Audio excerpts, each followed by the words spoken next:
Dalton 456 here with a couple of Jeep updates and some Jeep tech tips.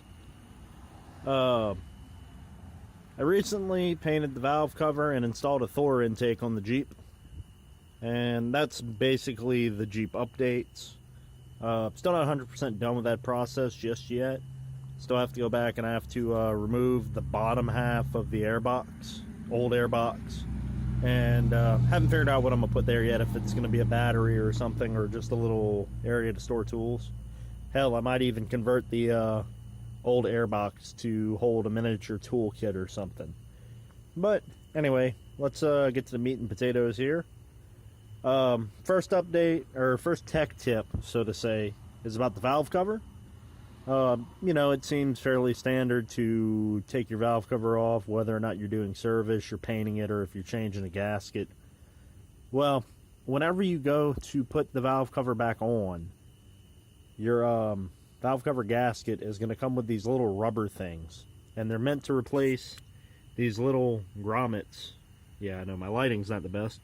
They're meant to replace these little grommets right here, and they go all the way around the valve cover. There's like 15 of them, if I recall right.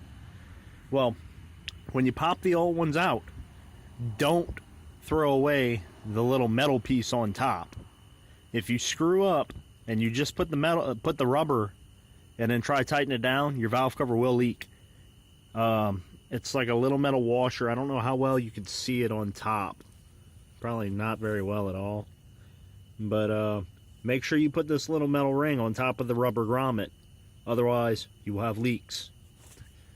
Now, the second tech tip is kind of funny, and it's really annoying at the same time, actually. So it's funny that it happened to me, but if it happens to you, it'll probably be rather annoying.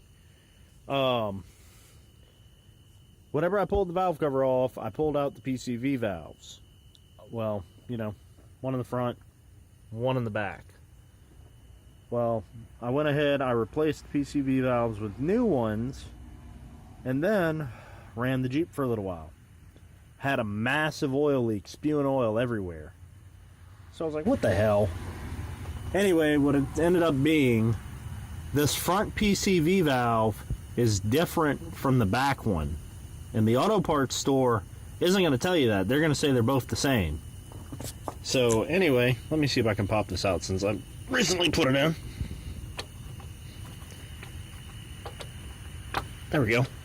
Yeah, once the grommets have been in there in a while, they get hard, and that's why you usually will break the PCV valve trying to get it out. But anyway, these are brand new, so we were able to get it out with a little bit of effort. So, as you've seen, this is what I just pulled out. You can see it's a little bit taller, open on this side, but it has an orifice on this side. The part that's actually supposed to be in there, let me see if I can open up this bag one-handed. Anyway, there we go. The part that is actually supposed to go in here is this one. Notice it's shorter. And if you look, there's no orifice on it. As far as I can tell, it's open all the way through. So, for whatever reason, I don't know why, Chrysler decided, okay, let's have this one open, the other one with an orifice. If you put two PCV valves with orifices, you can't vent enough crankcase pressure and you'll start to leak oil, if not blow out seals. Actually, let me see if I can get the part number. I don't know how well you'll be able to make that out. I may, well, I'm definitely going to leave a link in the description for it. But anyway, if you know you need to change your PCV valves, go to Quadratech or go on eBay, type in this part number, or just look up, if I recall right, Jeep Cherokee. I want to say it's filter element, or it's something weird like that. And that should get you all set up. And I mean, if you don't know how to replace a PCV valve on these, it's simple. A lot of the times you're going to want to get new grommets as well, because the old ones are probably hard as a brick.